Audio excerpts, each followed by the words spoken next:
حضرت لقمان اپنے بیٹے سے کہتے ہیں اے میرے بیٹے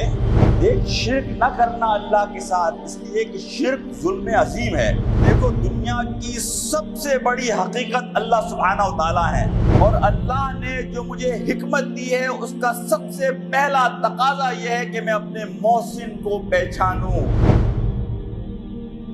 اب یہاں سے گفتگو شروع ہوتی ہے کہ حضرت لقمان اپنے صاحبزادے اپنے بیٹے سے گفتگو کرتے ہیں،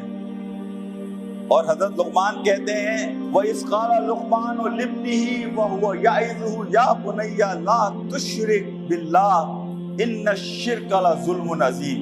حضرت لقمان اپنے بیٹے سے کہتے ہیں اے میرے بیٹے، اور یہاں بات لِابْنِهِ سے بیٹے کو مخاطب کر چکے، لیکن اپنے بیٹے کی توجہ اپنی جانب مبذول کرانے کے بعد دوبارہ حضرت لقمان اپنے بیٹے سے یہ بات کہتے ہیں یا بنیا لا تشرک باللہ، او میرے پیارے بیٹے دیکھ شرک نہ کرنا اللہ کے ساتھ، اس لیے کہ شرک ظلم عظیم ہے۔ یہ ہمیں کمیونیکیشن کا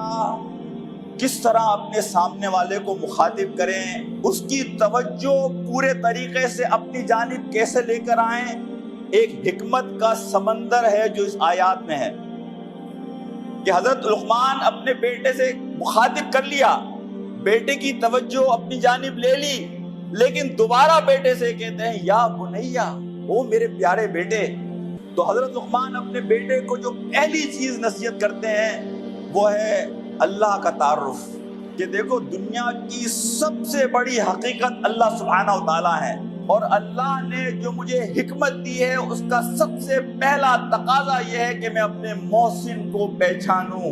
میں اپنے رب کو پہچانوں، میں اپنے پالنہار کو پہچانوں، میں اس رب کو پہچانوں کہ جس نے اوپر سے لے کے نیچے تک مجھے نعمتوں سے بھرا ہوا ہے۔ تو اس کی پہلی شرط یہ ہے کہ بیٹا اللہ کے ساتھ شرک نہ کرنا، شرک بہت بڑا ظلم ہے۔ اس کے بعد فرماتے ہیں یا بنیا انہا ان تک مثقال حبۃ من خردل فتکن فی صخرۃ او فی السماوات او فی الارض یأتی بہ اللہ ان اللہ لطیف خبیر۔ اب شرک سے منع کرنے کے بعد حضرت لقمان اللہ سبحانہ و تعالیٰ کا تعارف کرا رہے ہیں اپنے بیٹے سے کہ اللہ ہے کون، ایک تصویر کھینچنے کی کوشش کر رہے ہیں، ایک امیج اپنے بیٹے کے ذہن میں لانے کی کوشش کر رہے ہیں کہ اللہ ہے کون۔ تو اس کی وہ ایک مثال دیتے ہیں کہ بیٹا اللہ سبحانہ تعالیٰ وہ ہے کہ اگر رائی کے برابر دانہ، رائی کا دانہ اتنا چھوٹا ہوتا ہے کہ آپ اور میں اگر وہ مٹی میں گم جائے تو اسے ڈھونڈنا ہمارے لیے مشکل ہو جائے، تو وہ کہتے ہیں کہ بیٹا اگر رائی کا دانہ آسمان میں کہیں گم ہو جائے یا زمین میں کہیں چھپ جائے تو اللہ کے لیے مشکل نہیں ہے اس رائی کے دانے کو باہر نکالنا، سامنے لانا۔ ہر چیز اللہ کی نظر میں ہے، چاہے وہ آسمانوں میں گم ہو جائے چاہے وہ زمینوں میں گم ہو جائے، اس لیے کہ اللہ سبحانہ و تعالیٰ ان اللہ لطیف خبیر۔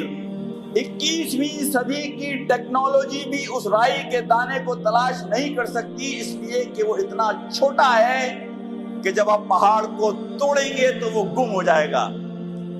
اللہ سبحانہ و تعالیٰ نے اپنی جو صفات یہاں بیان کی ہیں، لطیف خبیر، لطیف کہتے ہیں باریک بین، یعنی ایک بات جو آپ اگر اس کو اپریشیٹ کریں، اور وہ لوگ جو قرآن کے حافظ ہیں اور جو قرآن کا تھوڑا علم رکھتے ہیں وہ میری بات کو سمجھیں گے کہ اللہ نے اپنی ہر صفت کا جو ذکر کیا ہے قرآن میں، وہ صفت اس آیت سے متعلق ہے کہ جس آیت میں اللہ نے اپنی صفت بتائی ہے۔ ایسا نہیں ہے کہ اللہ بات مشرق کی کر رہا ہے اور اپنی صفت مغرب کی بتائے گا، نہیں۔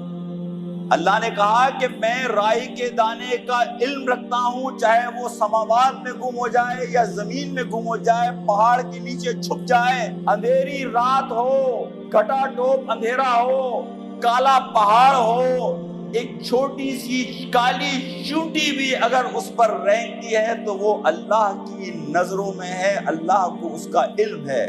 اس لیے کہ اللہ لطیف خبیر، وہ باخبر بھی ہے اور وہ باریک بین بھی ہے، وہ ہر چیز کی تفصیلات کو جانتا ہے، پہچانتا ہے، اس کے علم میں ہے۔